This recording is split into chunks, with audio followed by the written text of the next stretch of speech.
नमस्कार विद्यार्थियों, मैं धीरज कुमार गुप्ता, सहायक आचार्य हिंदी, राजकीय महाविद्यालय कामा, आप सभी का हिंदी की ऑनलाइन शिक्षण कक्षाओं में स्वागत करता हूं।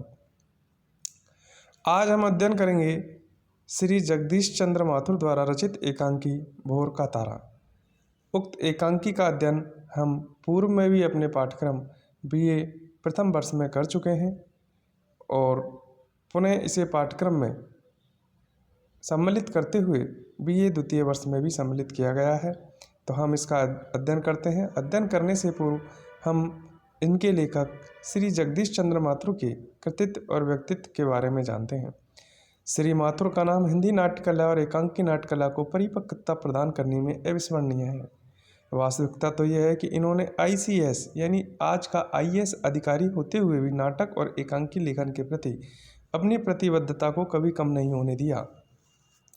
यही कारण है कि हिंदी नाटक और एकांकी साहित्य में उनका योगदान बहुत है।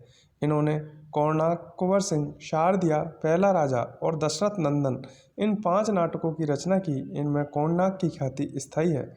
उनकी रीढ़ की हड्डी, भोर का तारा तथा ओ मेरे सपने प्रसिद्ध एकांकी संग्रह हैं।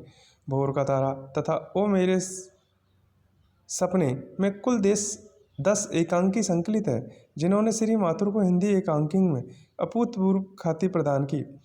पहला एकांकी मेरी बांसुरी सन 1936 में मेयर हॉस्टल इलाहाबाद में अभिनीत हुआ और तत्पश्चात सरस्वती पत्रिका में उसका प्रकाशन भी हुआ। इन्होंने अपनी एकांकियों की कथा वस्तु का चयन इतिहास और जीवन की नवीन समस्याओं के बीच से किया है। सामाजिक यथार्थ आपका अपना क्षेत्र है। पात्रों के व्यक्तित्व भी स्वतंत्र और उनकी चारित्रिक विशेषताएं भी स्पष्ट हैं।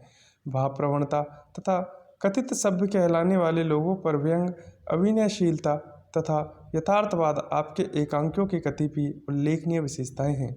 अब हम बात करते हैं हमारे एकांकी भोर के तारे के बारे में। भोर का तारा माथुर साहब का सर्वश्रेष्ठ प्रतिनिधि एकांकी है। इसमें कला और देश प्रेम का संघर्ष यथार्थ के धरातल पर प्रस्तुत किया गया है।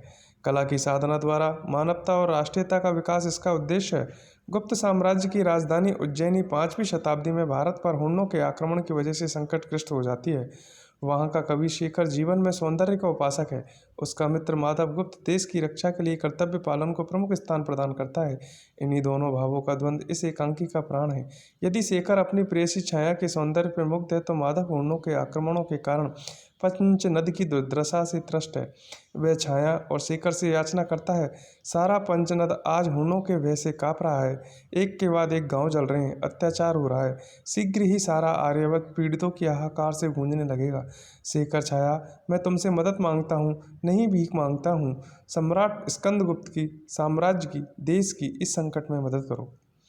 यहाँ यह विशेष रूप से उल्लेखनीय है कि श्री माथुर अंग्रेजी साहित्य की MA थे तथा वे ऑल इंडिया रेडियो में सर्वोच्च पद पर आसीन थे।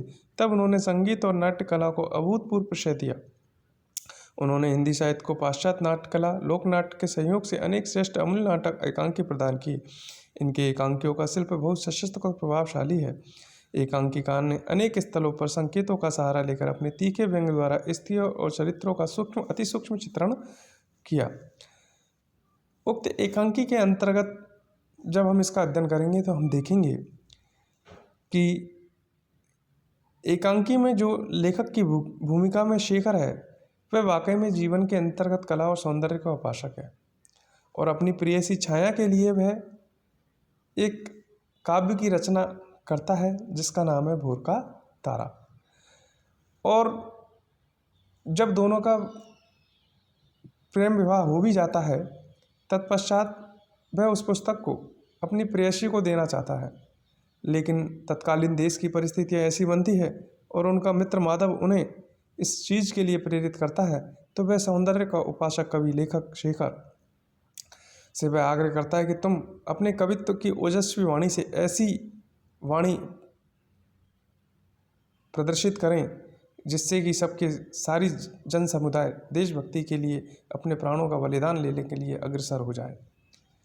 और ऐसी स्थिति में वह अपनी इस एकांकी को वह अपने उस काव्य ग्रंथ भोर के तारे को जला देता है और अपने कर्तव्य पालन के लिए आगे बढ़ता है। आज के लिए इतना ही। शेष अध्ययन हम क्रमवार संवादों के माध्यम से एकांकी के दौरान देखेंगे।